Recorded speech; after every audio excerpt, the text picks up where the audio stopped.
this is my job, this is my right, this is my responsibility to make these lines and these boundaries really clear. And I'm not justifying it. I'm not apologizing for it. Welcome to episode 152, part 2 of the wisdom and the inspiration of Katherine Eitel-Belt, the CEO and founder of LionSpeak Communications Coaching. Last time, she shared with us how we can approach difficult conversations at work and in our personal lives. I mean, this has ripple effects into so many aspects of our lives, but having the courage to have those courageous conversations, those difficult conversations that you just know, you have a feeling in your gut you need to have, how to do so. And so last time we learned about approaching those conversations from a place of flow. Today, she shares with us her 4-part strategy, the framework of how to have these conversations. This is a powerful episode and definitely one you're going to want to pay attention to. In fact, during this episode, not only does she share with us ARCH, her acronym ARCH, and what each of those letters stands for, but she even offers us a special gift that I'll leave a link to in the show notes, which is a PDF download of how to use these tools. And I cannot wait for you to hear it. So join us now as we go back to conversation with Katherine Eitel-Belt. If you missed the last episode 151, I highly encourage you to go back and give it a listen because it's a great introduction to approaching these challenging conversations with coworkers. And today she's going to walk us through a great example of how to do so using this incredible, easy framework. Join me now with Katherine Eitel-Belt. So then what's the next step in the framework? Then you have to know this framework. There's 2 rules of engagement. One rule is no talking backwards. Now, the other person won't know the rules, likely, but we'll know it for them and for us. So no talking backwards means, and if you've had a teenager, you've done this. Yes, I did. No, you didn't. Yes, I did. No, you didn't. Yes, I did. No, you didn't. It's talking backwards. It's 2 people who don't see the past the same, and they're going around in this vicious circle, cat chasing its tail. I call it the spin cycle. So you're in the spin cycle. If you've had a teenager, you've been in it. Yes, you did. No, I didn't. Yes, you did. So that's fruitless. So one rule that you will practice is they will go backwards. You will go forward. So it's almost like redirecting a toddler. Say, no, I didn't do, well, I didn't do that.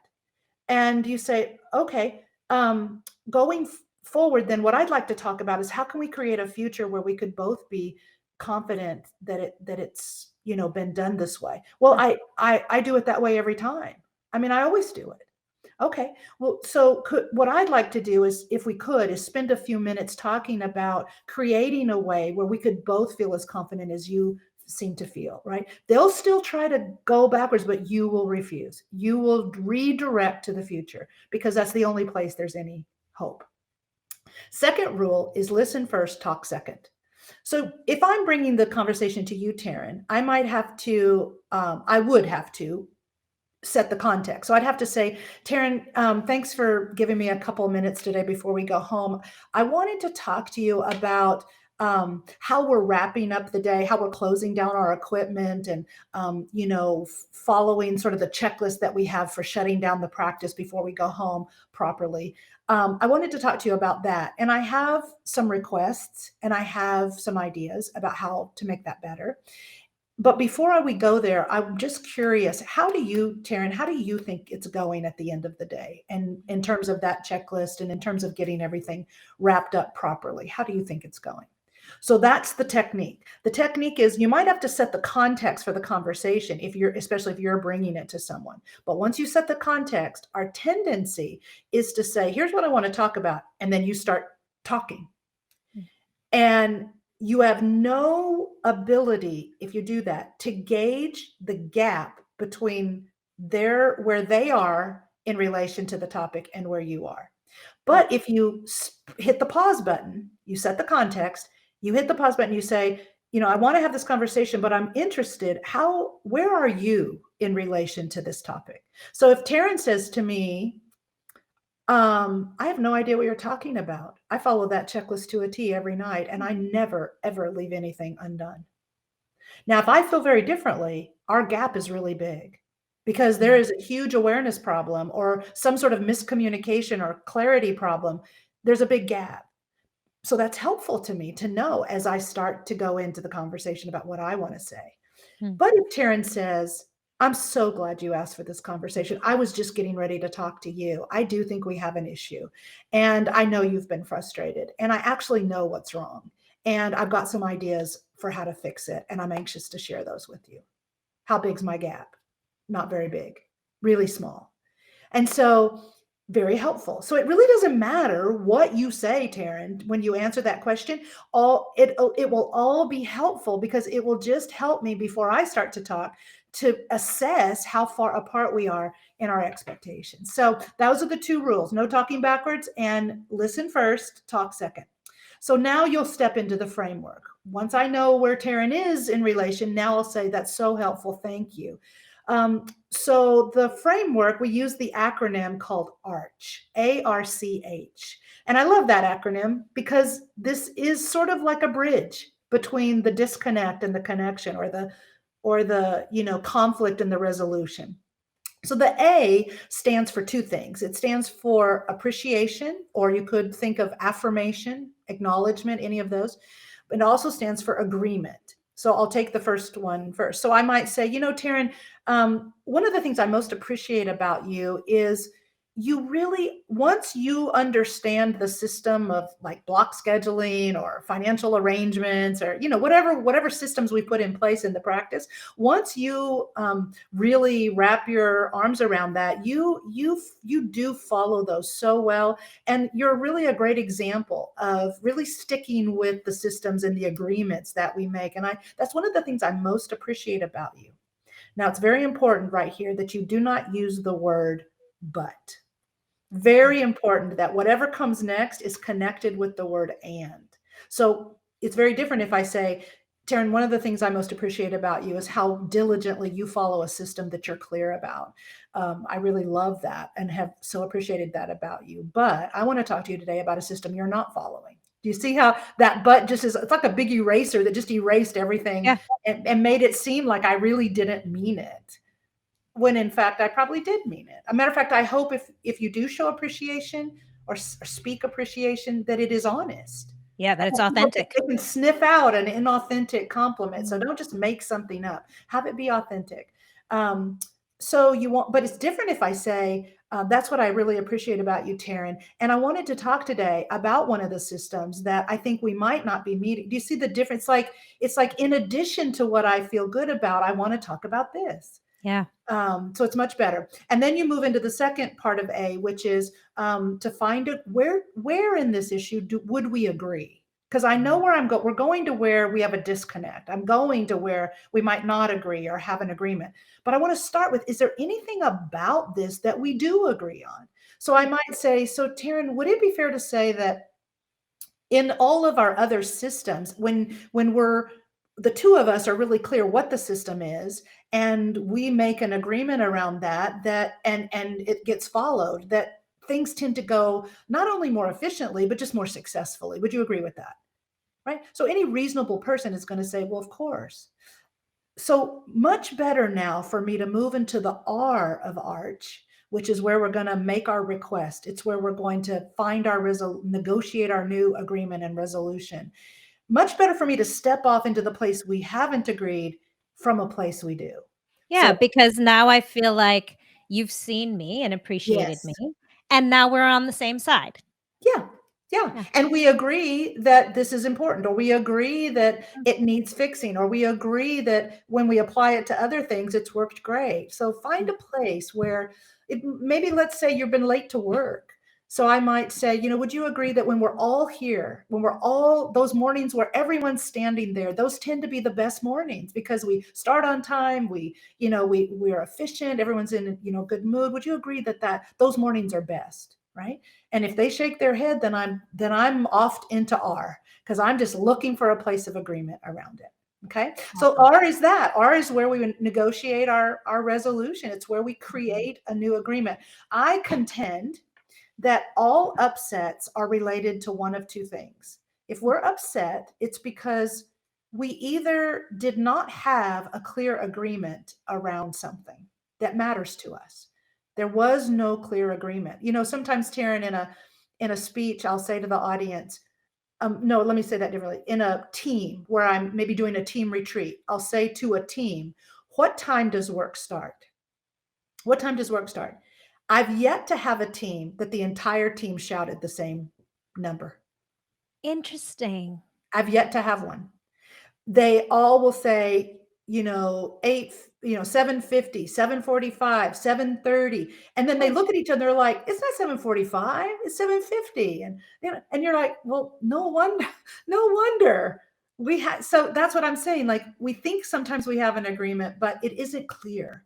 And so there's the one reason we're upset is that there was not a clear agreement, or the second reason might be there was an agreement and someone has broken it. So there was a clear agreement about what time to start work and someone is late. That's a broken agreement. So no agreement, broken agreement. You can tie almost every upset back to one of those. So in R of Arch, you're trying to figure out, do I need to clear up an agreement and make sure that this person is on the same page as I am about what the agreement was? Or are they clear about it and for some reason they're breaking it? And how can I support them in understanding? There's a couple things to know about R. Two important things. One is people have a much easier time telling you what they don't want than what they do want. Yeah. They'll go on and on. Don't you think that's right? I mean, they'll go on and on about, she just hurts my feelings. She's always talking down to me. She thinks she's such a know-it-all and it just really bothers me. Oh, I don't like that. I don't like this. I don't like this. I don't like this. So I am in the habit, once I get to the R space, to say, so I get that. What do you want? How do you want to be spoken to? People have a much harder time articulating that. Yeah. But that's actually where the power is. And so in R, you may have to guide people and have them coming back to, tell me what you do want. What does this look like when it works well? And how can we facilitate that? So that's what we're working on. So that's one. The second thing is that either they have an idea how to fix it, you have an idea how to fix it, or neither one of you do, and you may need to bring in an outside resource. You may need to find someone who's already solved this issue somewhere else, or a coach, or a neutral third party that can bring some less emotion and some new ideas to this. Also know that if you're a leader, let me say that differently. If you're an owner or a manager, you will have some standards that need to be met. And as an owner, it's your prerogative to say, I want to start work at this time. I want to end work at this time. I want my systems to look like this. I want my patients spoken to like this. I want my schedule to run like this. If you're an owner, you get to decide, and that's your prerogative. And it's one of the benefits you get from the risk you take in owning a business is you get to have it any way you want. So if we're not careful, holding people to the standards we've set as an owner or manager will sound like an ultimatum in the R. And people don't respond as well to ultimatums as they do to an invitation. So what I really caution you to do in the R of Arch is to invite people, to respect that they may not, if they owned this business, they may do it very differently. I sometimes say that, look, I can see that, you don't love starting at our huddle at 7:30 in the morning. And I get that. You're a mom. I want you to know, I respect that it might be a struggle for you to be the kind of mother that you want to be, or the father that you want to be, and be here ready to go at 7:30 for our morning meeting. I appreciate it. I understand it, and I respect it. If you choose to accept the invitation to work here, and I hope you do, if you choose it, we start at 7:30. So I'm inviting you, and I'm offering myself as support to help figure out if you want to work here, we can help you to be the kind of mother you want to be and be here at 7:30 because we start at 7:30, right? And if you can't do that, I want you to know that I understand it. I'm not judging it. I'm not angry. I respect it. And I know this is a decision that you will have to make. You will have to make the best decision for your life. I can't make that. What I can do is make sure that you're really clear. If you accept my invitation to work here, we start at 7:30. Right? Do you see the Wow. difference? Yeah. That's such a different way of inviting people into the decisions we've made rather than throwing down this ultimatum and judging them when they don't meet it. If you're listening to this podcast, chances are you didn't get into business to be miserable. The problem is that people feel that if their business gets busier, if they start becoming more successful, that happiness will eventually set in. But it can actually get worse. This is why I created the Business of Happiness Prosperity Coaching. In this one-on-one coaching, we look at how to redefine success on your terms and re-find the joy and the passion in your dream. Visit me at thebizofhappiness.com and become the happiest business owner you know. It also feels very safe. The clarity of it is so important because I think sometimes as leaders, we're so afraid to judge or hurt or impede or impose. And so we become a little wishy-washy in there. And so we want to start at 7:30, but I also don't want to hurt your feelings. And I don't want you to lose, I don't want to lose your great talent in this office. So well, for sure right now with the employment crisis, I mean, know. we have to be sensitive to that. But here's what happens, Tarryn. You're so right. I mean, most of the people in healthcare, we're drawn to it because we love people. We love taking care of people. And we don't really want people to be upset with us, or we don't want them to be uncomfortable. That's the last thing we want. And so we tend to, but what we often do is then we push it down and push it down and push it down because we are internally irritated that they're not here or what, or they've broken the thing. And so while we avoid the momentary discomfort, we actually create other discomfort because I believe people know when we're frustrated with them. I believe they know when we're disappointed with them. And I believe that that's almost more backhanded and more destructive than if we could just approach it from this healthier place of respecting that people are not always going to align. If we got rid of the words in our vocabulary, it's you're good or bad, you're right or wrong, and instead inserted it either works or it doesn't work for this relationship. It's either in alignment with where this business is going or it's out of alignment with where it's going. But there's nothing wrong with you. There's nothing wrong with you. There's nothing wrong with your decisions. As a matter of fact, I support the decision. I've made mine. My decision is we start at 7:30. And It's beautiful. It's interesting. It's so fascinating. I can see this playing out in so many different arenas, not just in the office, but That's exactly right. you're giving so many tools for having personal conversations as well. 100%. And you know, it's funny when you were mentioning that people feel that frustration. It's that intuition again speaking that something's not right here. Something's not When you right. were talking about step 1, the appreciation and the agreement part where you said, I wonder how you feel about this when you're trying to establish where we are, how far apart are we? My first thought when you brought it up was, I bet that many times there's an acknowledgement from both sides. This has been feeling uncomfortable for a while, not just for me, but for you as well. And it kind of allows a little bit of space for that honesty. Like, oh, thank God. You even mentioned that, like this little relief. Thank you for bringing label to this. Thank you for putting this out in the open, because if we can air the shame, if we can air the hurt, then it can't survive. So It let's can't talk about survive. it. That's right. Yeah. That's right. Beautiful. Beautiful. And if we aren't, it suspends the judgment. And if we could suspend our judgment, we'd live in a different world. We would.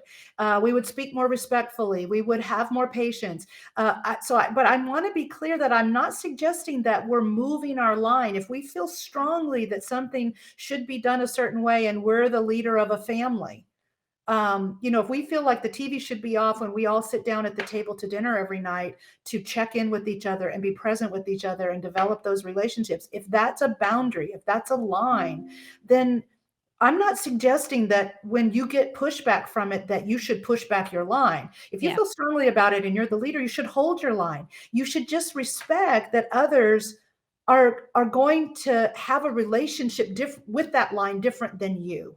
And so making it clear that this is my job, this is my right, this is my responsibility to make these lines and these boundaries really clear.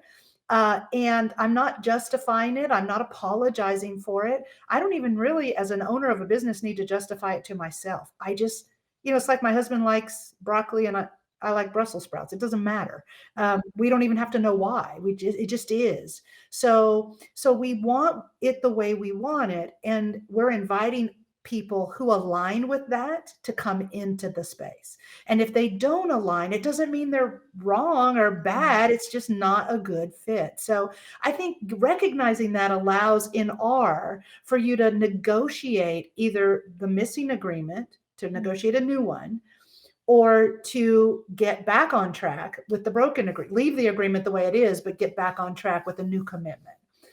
Great. So that's what's happening. And there's lots more to it. I mean, we spend days I can training. imagine. I mean, this conversation can go on for hours. It's Yeah. brilliant. I love it. I love Yeah. it.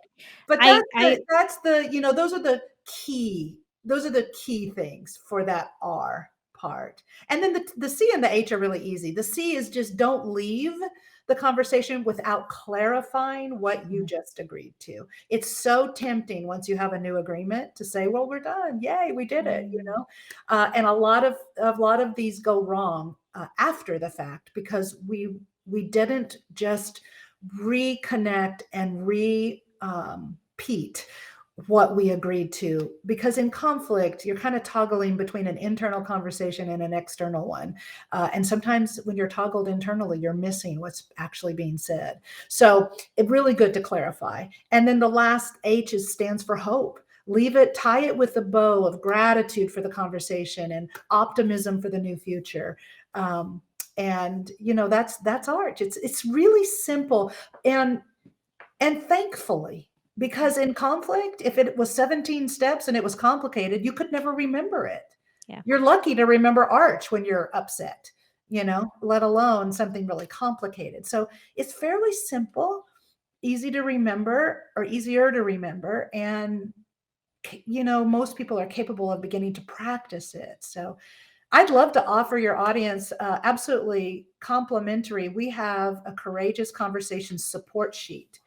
And it's a little poster, you can print it out, graphically designed. It's got a little sort of mindset check-in on the left and the 2 rules of engagement at the bottom, and then the arch formula on the right. And I would say, put it up in your team room, put it up in your kitchen, put it up and have it so you can reference it when you're ready to have these conversations and you're trying to do better. Oh, that would be wonderful. Please, Yeah. I'll definitely take that and put a link to it in the show Okay. notes of the Yeah. episode. Yeah. And what Yeah. a And generous gift. I can see that. That'll be definitely up in my kitchen. Thank you. Oh, good. Good. Well, our And you have email is info@lionspeak.net. So if you miss it in the show notes, just shoot us an email, info@lionspeak.net, and we'll send it to you. And for those audience members who are listening and thinking, my gosh, my team needs this, you have some great workshops coming up. Yeah, we do. Well, first of all, we go internally all the time to businesses. We do amazingly fun retreats in creative locations. So we just finished doing one at an indoor adventure park. I also did one at a maritime museum. We were inside the museum and did a whole retreat there. So we just find a space within the town, wherever the practice or the business is, and we create these amazing experiences. But we really zone in on how to have these conversations, how to become better leaders and communicators. And we customize those retreats for every business depending on what we want to accomplish, but those are great ways. If you're interested in getting this in a virtual form or in a workshop. The workshop we have coming up, the next one is July 26th and 27th. It's actually in the Lake Tahoe area of Northern Ooh. California. Yeah. That's where I spend my summers. My husband has a 100-year-old family cabin up there, a very rustic cabin. So I work from there in the summer. So we'll have it up there. That workshop focuses on transformational training techniques. So if any of your listeners are team leads, they're running meetings, trainings, onboarding, anything like that, or for sure, if they're a coach or consultant or speaker, this is a course about how to take what you're trying to train and grow your people into, and to do it with high levels of engagement, quick buy-in, early buy-in to the concepts, and big success. So it's really how to teach and how to train and how to grow your people. So that's that course. Courageous Conversations, we don't have a workshop right now, but we are only just a few weeks away from launching a virtual on-demand Courageous Conversations course that teams, individuals, professionals can access on demand. And so that will be launching soon. So I would suggest, if you want to be alerted to that launch, get on our Monday morning stretch. I have a complimentary motivational, inspirational blog I write every Monday morning. I've been writing it for over 20 years, every Monday morning. It's called the Monday Morning Stretch. And you can go to our website and sign up, or just shoot us an email. Again, info@lionspeak.net. We'll get you on there and you can start receiving those.